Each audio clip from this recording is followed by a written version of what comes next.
Alhamdulillah pada malam hari ini kita bisa kembali berkumpul dalam majelis ilmu yang sebelumnya mungkin beberapa minggu kita libur. Nah, mudah-mudahan untuk seterusnya kita selalu dilancarkan oleh Allah, tidak ada halangan. Nah, jadi kita melanjutkan membaca kitab Al-Manhajus Sawi, bagaimana masih dalam fadilat daripada ilmu, fadilat daripada ahli ilmu yang diambil dari hadis-hadis Nabi Sallallahu Alaihi Wasallam. Diriwayatkan dari sahabat Nabi Abu Hurairah radhiyallahu anhu, beliau berkata, dikatakan orang kepada Rasulullah, ujar Sidin, apa ujar orang ini, wahai Rasulullah, siapa orang yang paling mulia? Manusia yang paling mulia itu siapa? Ini pertanyaan kepada Nabi Sallallahu Alaihi Wasallam. Nah, maka Nabi Sallallahu Alaihi Wasallam menjawab, atqahum, orang yang paling takwa. Nah, ini jawaban Nabi ini sesuai dengan Al-Quran sebenarnya. Ya, Al-Quran mengatakan pula bahwa manusia yang paling mulia itu adalah orang yang paling bertakwa. Inna akramakum indallahi atqakum. Sesungguhnya orang yang paling mulia di sisi Allah Ta'ala itu adalah orang yang paling bertakwa. Nah, tetapi para sahabat yang bertanya kepada Nabi itu mengatakan, bukan tentang ini kami bertanya kepada engkau. Artinya kalau urusan orang yang paling bertakwa, nah itu tahu aja karena di Quran memang ada seperti itu. Nah, tetapi dari sisi lain, nah lalu Nabi Sallallahu Alaihi Wasallam bersabda lagi, kalau bukan itu yang kalian tanyakan, maksudnya, maka orang yang mulia itu adalah, ujar Nabi, Nabi Yusuf. Yusuf itu anak Nabi, anak kekasih Allah. Nah, jadi adanya Yusuf ini abahnya Nabi, kainnya Nabi, datunya Nabi. Nah, ini keturunan. Kalau betapun ya kan orang yang paling mulia dari segi keturunan, maka Yusuflah orang yang mulia. Kenapa? Karena yang mulainya abahnya, kayaknya sampai datunya semua Nabi. Dan Yusuf itu abahnya Nabi Yakub. Nah, Nabi Yakub itu abahnya Nabi Ishak. Nabi Ishak itu abahnya Nabi Ibrahim. Kan sampai datunya, ya. Nah, ini Nabi. Nah, tetapi para sahabat yang bertanya ini mengatakan, bukan tentang itu pula wahai Rasulullah yang kami tanyakan. Artinya bukan masalah keturunan. Qala fa'an ma'adin al-Arabi tas'aluni. Nah lalu Nabi SAW bersabda, apakah tentang nenek moyang orang Arab yang kalian tanyakan kepadaku? Mengejar Nabi lagi lah. Nah maka Nabi SAW menjelaskan khiyaruhum bil jahiliyati khiyaruhum bil Islam idza faqahu. Orang yang terbaik di zaman jahiliyah, artinya sebelum zamannya Nabi kita Muhammad sallallahu alaihi wasallam, itu orang yang terbaik pula di dalam Islam. Sama aja artinya nang dari orang dahulu nang baik, di sesudah Islam ada nang terbaik itu sama aja siapa? Idza faqahu itu apabila mereka memahami ilmu agama. Nah jadi ini secara umum itulah, bukan dipandang dari segi keturunan, bukan dipandang dari segi apa. Nah ini yang terbaik itu adalah orang yang mengerti ilmu agama. Nah ini umum, secara umum.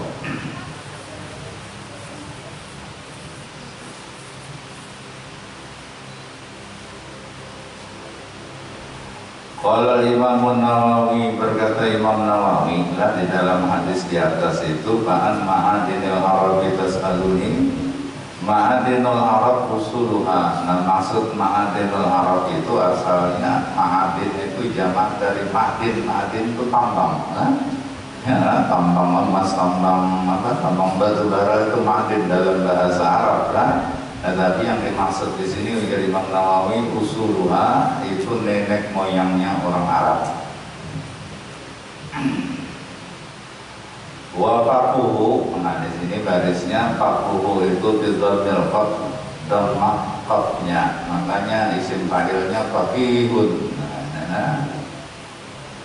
Aysaru alimina bil ahkami syar'iyyatil fiqhiyah. Nah inilah, jadi orang yang terbaik baik di zaman jahiliyah maupun di zaman Islam itu adalah orang yang mengerti ilmu agama. Maksudnya apabila mereka mengetahui hukum-hukum syariat yang disebut pula dengan ilmu fikih.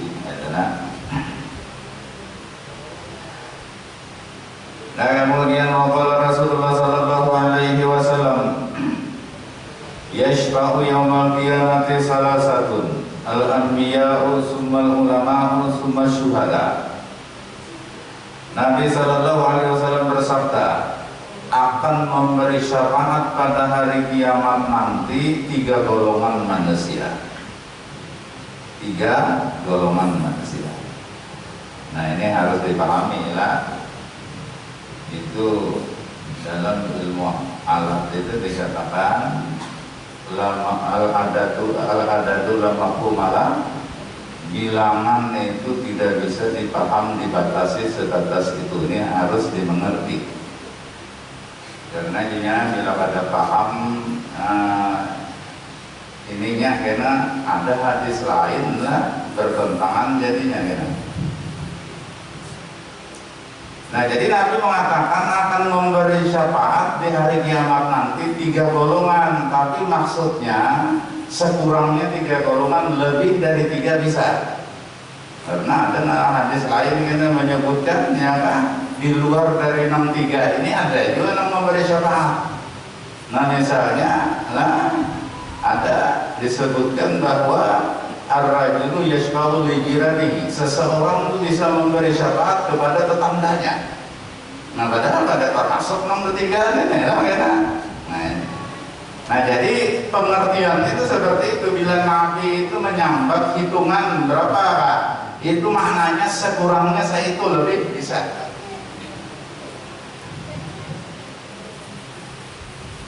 Jangannya ada yang pernah mendengar wani menang tidak lebih tidak kurang. Nah, berarti kan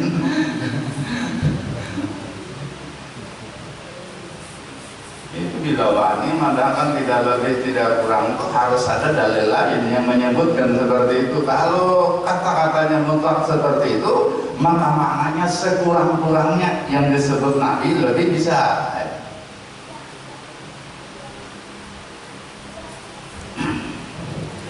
Nah, jadi akan memberi syafaat di hari kiamat nanti sekurangnya 3, lebih dari 3 ini bisa, ada 3 golongan.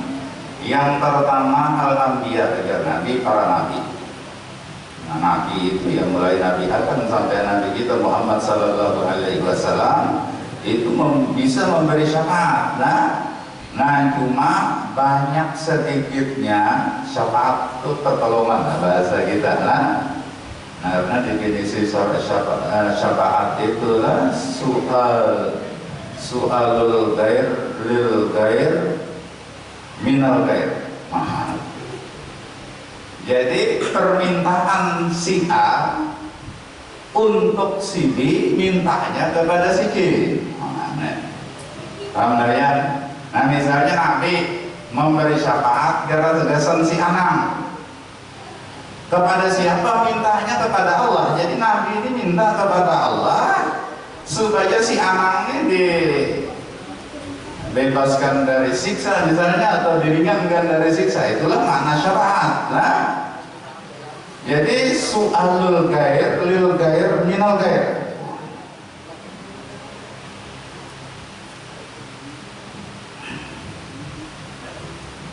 Nah jadi yang pertama, golongan pertama yang bisa memberi syafaat masuk bisa ini orang yang dapat izin dari Allah. Karena urusan syafaat nih gak ada sembarangan lah. Tanpa izin dari Allah seorang tidak akan bisa memberi syafaat kepada orang lain. Man dzalladzi yashfa'u indahu illa bi'idznih. Tidak ada orang yang bisa memberi syafaat di sisi Allah illa bi'idznih, kecuali dengan izin Allah Ta'ala sendiri. Nah, artinya orang yang mendapat izin untuk memberi syafaat di hari kiamat itu yang pertama para nabi. Nah, para nabi ini beda-beda juga, banyaknya orang yang diberinya syafaat itu berbeda. Ini tergantung lah jahuhu indallah, jah itu pangkatlah kedudukannya di sisi Allah Ta'ala. Makin tinggi pangkatnya di sisi Allah, maka makin banyak dia diizinkan oleh Allah untuk bisa menolong orang lain. Ya, ada 6 seikung aja sanggup menolong orang lain. Ada juga 62, ada 63, ada 60, ada 600, ada 6.000, ada 6 juta, adalah. Nah, ada 6 kata hitungan lagi yang bisa ditolongnya. Ini tergantung pangkatnya di sisi Allah. Kalau kita di dunia ini bisa menolong orang kawan duit, itu tergantung kekayaan kita. Kan makin sugih makin bisa banyak membantu orang gitu. Nah jadi yang pertama, golongan pertama yang memberi syafaat itu adalah para nabi. Summal ulama, kemudian golongan kedua adalah para ulama. Nah ini huruf akapnya memakai summa. Summa itu tertib wa tarasi. Artinya antara yang pertama lawan kedua ini bedanya jauh. Nah ini jangannya lawan huruf fa adalah. Nah ini bedanya tipis-tipis saja. Nah kalau huruf akapnya huruf waw kena, nah ini antara yang pertama lawan kedua ini seimbang aja. Nah, itu pemahaman. Maka ini pesantren kita mudah-mudahan kita bisa mempelajari ilmu-ilmu alat ini untuk kita memahami Al-Quran, hadis-hadis Nabi, karena semua berbahasa Arab. Nah ini membutuhkan tata bahasa Arab yang benar. Nah jadi golongan kedua yang memberi syafaat itu adalah ulama, summa syuhada. Nah kemudian golongan yang ketiga yang bisa memberi syafaat itu adalah syuhada, orang-orang yang mati syahid. Nah ini hadisnya seperti itu. Nah ini semua pakai summa. Nah ini artinya betul-betul berurutan ini, dan bedanya antara satu dengan yang dua itu beda jauh, antara 2 dan 3 itu pun beda jauh. Nah lalu qala Imam Al-Ghazali rahimahullah ba'da iradihi hadzal hadisa fa'azim bi martabatin iyatadin nubuwata wa fawqa syahadati ma'a ma warada bi fadli syahadah intaha. Ujar Imam Ghazali rahimahullah, sesudah Sidin mendatangkan hadis ini. Nah, jadi Imam Ghazali pun ya mendatangkan, maksudnya mencantumkan hadis itu di dalam kitab-kitab Sidin, dalam kitab Ihya.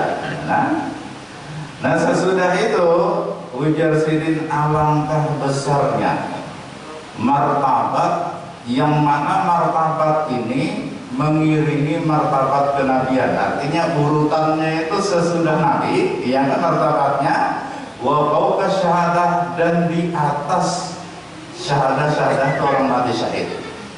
Di bawah Nabi tapi di atas orang mati syahid, gitulah. Nah padahal banyak ya kan di Quran maupun di hadis yang menjelaskan tentang keutamaan orang yang mati syahid. Nah contoh di dalam Al-Quran itulah ada ayat wala tahsabanna alladziina qutilu fi sabilillahi amwata bal ahya'un 'inda rabbihim yurzaqun.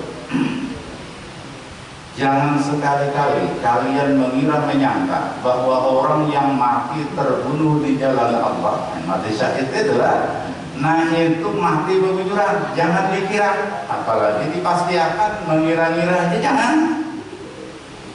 Nah artinya yakinilah bahwa orang yang mati di jalan Allah, berjuang membela agama Allah, mati di medan perang itulah dipastikan, diyakini mereka itu kada mati seperti orang biasa. Ba'ahya'un 'inda rabbihim, bahkan mereka itu hidup di sisi Tuhan mereka, yurzaqun, hidupnya diberi rezeki.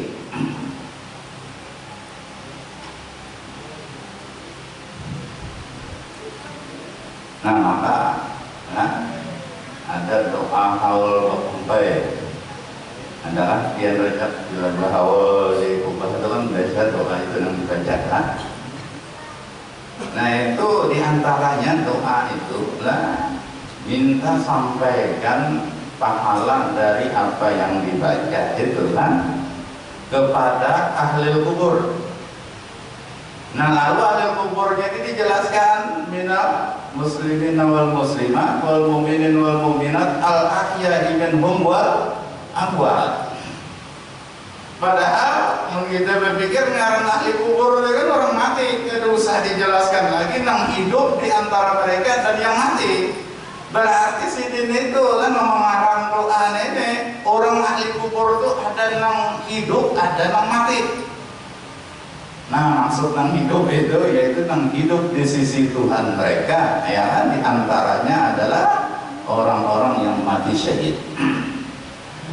Nah jadi bal ahya'un 'inda rabbihim yurzaqun, bahkan orang-orang yang mati syahid ini mereka hidup di sisi Tuhan mereka, yurzaqun, mereka diberi rezeki oleh Allah Ta'ala. Rezeki apa saja yang diberi Allah? Ibnu Athaillah As-Sakandari inilah menjelaskan maksud rezeki yang diberikan Allah itu ya'kuluna wa yashrabuna wa yatanakahun. Mereka orang-orang yang mati syahid ini masih diberi makan oleh Allah Ta'ala, diberi minum oleh Allah Ta'ala, wa yatanakahun, bahkan mereka masih bisa menikah. Nah cuma wa yatanakahun ini dalam ilmu syaraf timbangan tafa'ala yatafa'alu itu ilmu syaraf bainal isnain fa'aksar adalah ini artinya menikah sesama mereka. Mau tekongnya mati syahid, tekongnya mati sakit itu ada mau tanggungan di situ.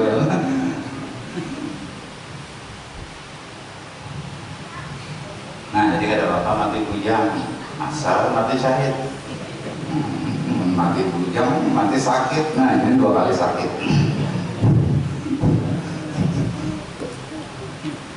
Nah jadi artinya orang mati syahid itu kan hebat gitu lah, hebat. Tetapi dalam urutan memberi syafaatnya di bawah ulama, artinya ulama lebih hebat lagi dari itu. Ya, nah maka banyak ulama-ulama yang pada zahirnya mereka mati bukan mati di medan perang lah, nah tetapi mereka diberi kemuliaan oleh Allah Ta'ala yang hidup di dalam kubur itu. Tandanya itu diantaranya ada genak membongkar kuburannya, ternyata jasadnya tidak hancur. banyak ada di medan perang, tetapi mereka adalah ulama. Nah, kenapa? Oh, ternyata ya enggak, ulama itu pun kalau betul-betul niatnya berjuang untuk agama Allah, meskipun bukan lewat perang, adalah, nah maka dia tergolong orang yang syahid. Nah, sehingga diisyaratkan oleh Nabi Sallallahu Alaihi Wasallam, "Aktsaru syuhada'i ummati ashabul quraish." Umatku ini nang mati syahid terbanyaknya itu, karena nang paling banyak umatku nang mati syahid itu adalah orang-orang yang mati di atas tilau. Nah, maksudnya bukan di medan perang. Nah, diantaranya kenalan, yaitu tadi kita ini dalam kehidupan sehari-hari ini jangan lupa untuk memperjuangkan agama Islam ini sesuai dengan kemampuan kita dan profesi kita masing-masing. Nah, qul ya'malu ala syakilati rabbukum a'lamu biman huwa ahda sabila. Katakanlah wahai Muhammad, wahai semulia-mulia makhluk kepada umatmu. Nah, penong dikatakan qul ya'malu ala syakilati, setiap orang silakan beramal sesuai dengan profesinya masing-masing. Yang penting profesinya ini tidak bertentangan dengan agama. Bertentangannya dirubah. Maka bertentangan profesi jadi maling misalnya, mau gitu. Artinya memang baik-baik aja. Nah, kita kan ada pengusaha, adalah ada apa ya masing-masing. Nah, para hukum a'lamu biman huwa ahda sabila, Tuhan lebih tahu siapa di antara kalian itu yang lebih benar jalannya, lebih dapat petunjuk dari Allah Ta'ala. Nah, jadi artinya masing-masing pedagang bisa dapat petunjuk ketika dia bisa menggunakan profesinya itu untuk memperjuangkan agama. Ada dengan tenaga, ada dengan harta, ada dengan akal pikiran, ada dengan ilmu dan sebagainya. Maka semua itu kalau ikhlas, andai kata dia mati, maka dia terhitung mati syahid dan dia akan dimuliakan oleh Allah Ta'ala.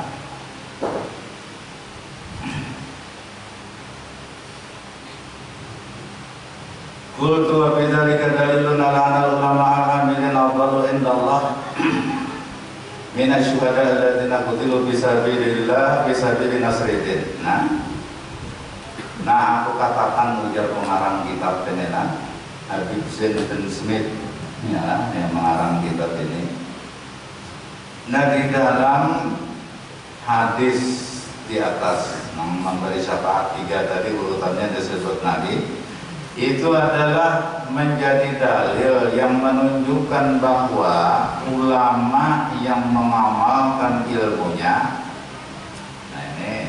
ya di hadis tadi ada disebut mengamalkan ilmu, disebut ulama aja lah, cuma balik lam. Nah, ini adalah ini ilmu alat ini main.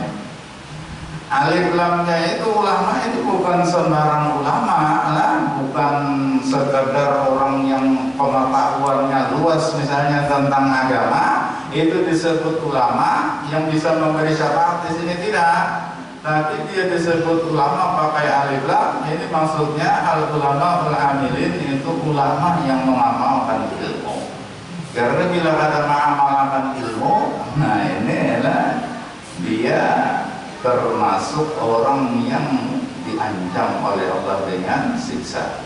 Kalau dalam kitab Subat itulah dikatakan wa alimun bi ilmihi lam ya'malan mu'adzabun min qabli 'abidil wasal. Orang yang alim tapi kada mengamalkan ilmunya, maka dia akan disiksa oleh Allah lebih dahulu sebelum Allah menyiksa para penyembah patung dan berhala. Nah, kada hulu. Nah, cuma kada hulunya ada hikmahnya juga, Bang. Ya, nah cuma urusan sakit ini bila kada hulu sakit tuh, Bang. Nah, cuma ada hikmahnya juga, bukan berarti karena ulama yang kada mengamalkan ilmunya lebih jahat daripada penyembah patung dan berhala, bukan kafir lah. Bukan berarti seperti itu. Cuma ulama menjelaskan hikmahnya itu lah, meskipun ini sesuatu buruk lah, tetapi hikmahnya kenapa ulama yang kada mengamalkan ilmu itu disiksa oleh Allah? pendahuluannya dikarenakan mereka dipersiapkan oleh Allah Ta'ala untuk memberi syafaat kepada orang lain. Cuma Indonesian dosa paksa diservis dulu. Nah, supaya ini bersih, disiksa Tuhan untuk membersihkan. Sudah bersih, hanya hanya menolong orang. Langsung menolong aja orang rikat lagi kan. Nah, itu salah satu penjelasan ulama. Nah, kenapa? Nah, di Imam Tawa itu jadi ulama itu jangan sampai disiksa. Artinya diamalkan ilmu.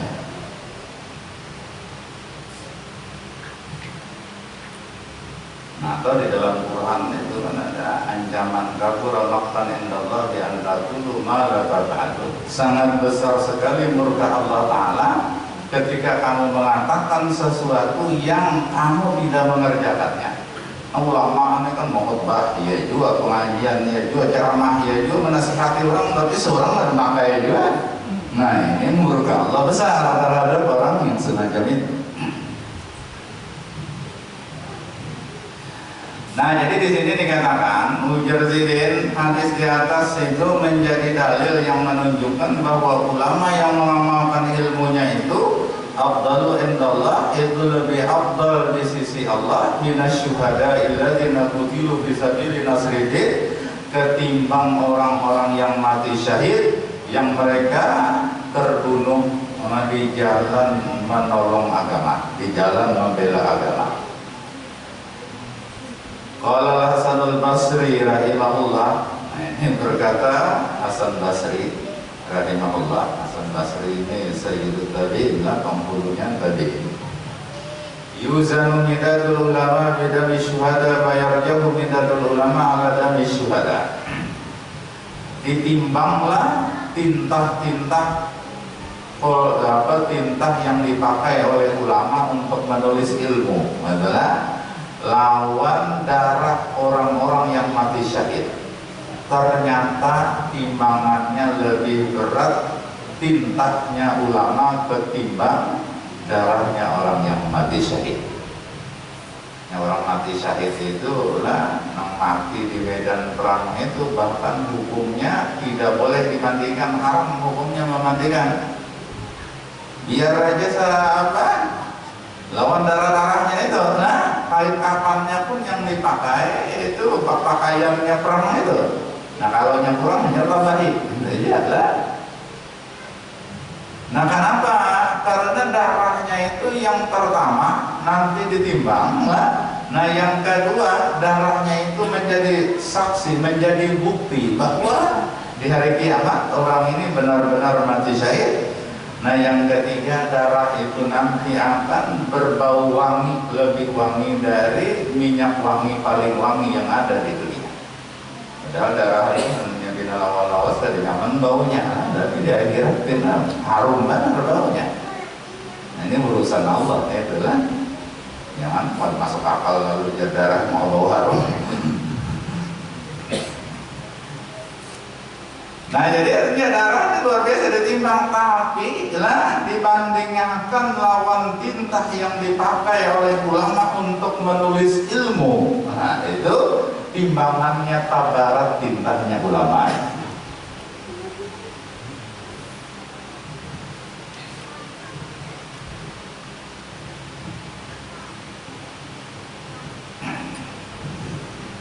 Wa qala Ibnu Mas'ud radhiyallahu anhu alaikum bil ilmi qabla an yurfa'a wa raqu mautu ruwatihi fa walladhi nafsi biyadihi la yawaddu rijalun qutilu fi sabilillahi syuhada'a ayyat asahumullahu ulama'a lima yarawna min qararatihim dzakarahu bil ihya.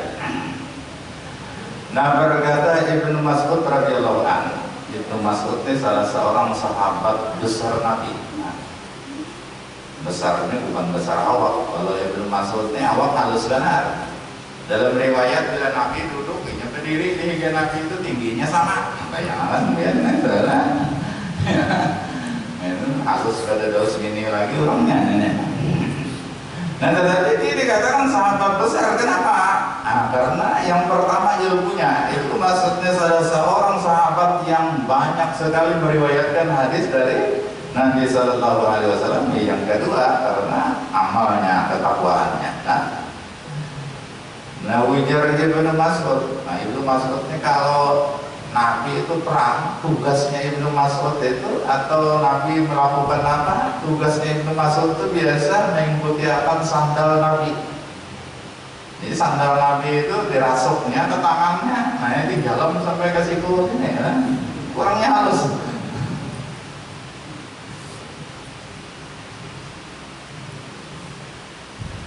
Nah, berkata Ibnu Mas'ud, radhiyallahu an, lazimi oleh kamu dengan ilmu. Artinya lazimi itu jangan terpisah lawan urusan ilmu.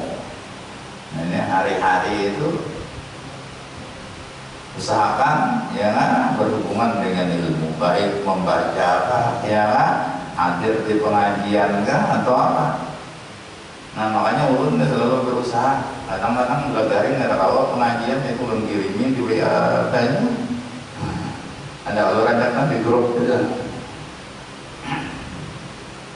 Nah, jadi lazimi oleh kalian dengan ilmu, jangan terpisah lawan ilmu qabla ayyur fa'as, sebelum ilmu itu diangkat oleh Allah Ta'ala. Nah, lalu kayak apa Allah Ta'ala mengangkat ilmu itu? Warakuhu maudurwatihi, diangkatnya ilmu itu dengan cara matinya orang-orang yang meriwayatkan ilmu, artinya yang memiliki ilmu, mengajarkan ilmu. Nah, ini seperti hadis Nabi Sallallahu Alaihi Wasallam, Innallaha la yaqbidul ilma intiza'an yantazi'uhu, walakin yaqbidul ilma biqabdil ulama. Nah, sesungguhnya Allah Ta'ala itu tiada menarik, mencabut ilmu itu dengan cara ditarik dari otak-otak manusia, itu tidak, atau dari hati manusia tidak, tetapi Allah Ta'ala yang mencabut ilmu, mengangkat ilmu itu dengan cara mematikan ulama-ulama pemilik ilmu. Makanya dalam beberapa bulan ini kita mendengar berita banyak banget guru yang mati, yang meninggal dunia. Sidin nyaman cuma kita nang tinggal. Kenapa nasib? Ya, sidin di alam kubur pindah ya kan ke alam barzah, ya mungkin beliau-beliau itu sudah diberi kemuliaan oleh Allah Ta'ala di alam sana, cuma masalahnya kita nang tertinggal, enggak ya kan?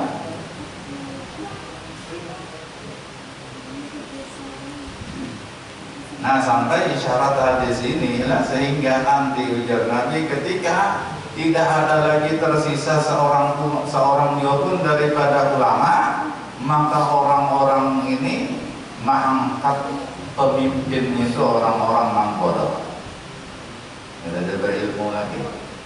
Ya, itu nang diulah jadi pemimpin kenapa? Nang berilmu ada lagi. Fa'abtau bi ghairi ilmin, akhirnya para pemimpin ini memberi fatwa tanpa dasar ilmu, fadallu wa adallu, mereka sesat dan mereka pun menyesatkan orang lain. Maka demi Allah yang diriku berada dalam kekuasaannya, dari Ibnu Mas'ud, sungguh beberapa orang bercita-cita itu menjadi kita menginginkan orang ini yang sebenarnya dia mati di jalan Allah, artinya mati syahid. Nah, syuhada. Lalu cita-citanya apa? Keinginannya jakakawat adalah bahwa mereka dibangkitkan oleh Allah Ta'ala sebagai ulama, bukan sebagai syuhada. Nah, kenapa? Karena mereka orang-orang yang mati syahid ini di dalam kubur itu sudah melihat kemuliaannya ulama. Nah, itu ternyata ulama ini taharat pada mereka, meskipun mereka dimuliakan oleh Allah Ta'ala, tetapi ulama lebih mulia lagi. Lalu jaga bahasa kita, jaga waktu di dunia bahari apa jadi ulama aja, ya? Nah, gimana kalau lagi pun udah boleh punya, ya. Nah, ini hadis riwayat inilah disebutkan oleh Imam Al-Ghazali di dalam kitab Al-Ihya. Nah, demikianlah di antara kemuliaan ilmu dan kemuliaan orang-orang yang berilmu. Maksudnya ini agar kita inilah ini ini berusaha untuk menjadi orang yang berilmu, meskipun tidak jadi tuan guru ya, yang pentingnya kan ada ilmu. Nah, atau kena anak cucu kita diusahakanlah menjadi orang yang berilmu. Jangan ini seorang sudah buntat, jangan anak kalulut, ini buntat kalulut ya. Nah, itu judulnya. Nah, kemudian al-fasl salis lima warada min kalami salaf wal khalaf bi fadli ilmi wa ahli. Ini pasal yang ketiga, karena ini meriwayatkan tentang perkataan orang-orang salaf dan orang khalaf tentang fadilah ilmu dan ahli ilmu juga. Nah, kalau yang tadi itu kan hadis lah, dan ini kita bukan hadis tapi perkataan ulama baik dari kalangan salaf maupun kalangan khalaf. Mudah-mudahan Allah Subhanahu wa taala mengampuni semua dosa-dosa kita, kekurangan kita, dan memberikan taufik dan hidayah kepada kita, berikan ilmu yang bermanfaat dan kita mengamalkannya dengan ikhlas dan benar. Mudah-mudahan kita diberikan dalam keadaan husnul khatimah. Masyaallah kita dari bisa surga dan dua akhirnya dua bisa surat al-Fatihah.